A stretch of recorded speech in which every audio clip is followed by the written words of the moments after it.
L'autonomisation des jeunes et des femmes, un enjeu clé du programme gouvernemental du président de la transition, Brice Clotaire Oligui Nguema. En officialisant sa candidature à la présidence le 3 mars 2025, le chef de l'État a réaffirmé son engagement en faveur de politiques inclusives visant à renforcer l'inclusion des jeunes et des femmes pour un développement durable du pays. Durant toute la période de transition, le président Brice Clotaire Oligui Nguema a montré qu'il y avait les jeunes et les femmes avaient une place de choix dans la politique qu'il voulait mener pour le Gabon. Et c'est la raison pour laquelle, concernant par exemple les jeunes, il y avait des projets innovants qui ont été mis en place. Un jeune, un taxi, la revalorisation des bourses dans le secondaire.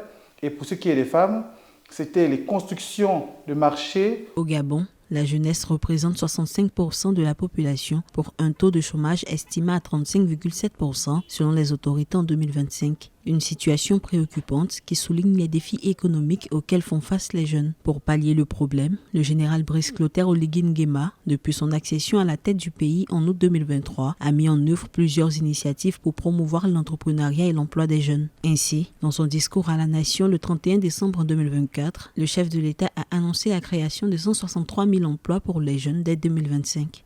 Les aspirations du peuple gabonais sont conformes aux ambitions du président de la République pour notre pays.